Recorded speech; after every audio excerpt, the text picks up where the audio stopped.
Në prag të zgjedhjeve të 11 maj 2025, kryeministri Edi Rama promovoi fluturimin e parë në aeroportin e ri të Vlorës, duke i quajtur akuzat për propagandë të pabaza. Ai premtoi se së shpejti në aeroportin e Kukësit do të nisë operimi i një kompanie ajrore shqiptare Air Kosova, me 2 avion që sipas tij përfaqësojnë krenarin kombëtare.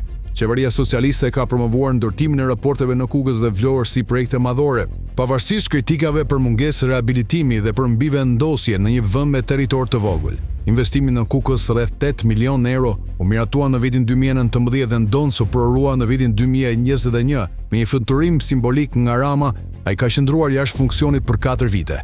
Kryeministri justifikoi këtë dështim me sfida teknike dhe mungesë operatorësh. Sipas kompanisë fituese me koncesion në Kukës qëndron Kastrati Group, i cili përmes administratorit Rit Gers Mema kontrollon gjithashtu dhe Air Kosova. E njëjta figurë u prezantua nga Rama në Vlorë si simbol i suksesit të ardhshëm ajror. Në Vlorë ndërtimi i aeroportit me kosto rreth 140 milion euro i u dha një kompania Mebatex e biznesmenit kosovar Begjet Pasolli. Ky projekt është përballur me reagime të forta nga ambientalistë për dëmet që shkakton në zonën e mbrojtur, ndërsa procedura e përzgjedhjes është shoqëruar me dyshime dhe kontestime ligjore. Pavarësisht kritikave, Rama dhe Pasolli e prororuan në aeroportin në maj, por pa praninë e mediave në pistë. Ndërkohë, kompania Pasolli ka nisur të zgjerohet në ndërtim, turizëm dhe pasuri të palueshme në jug të vendit.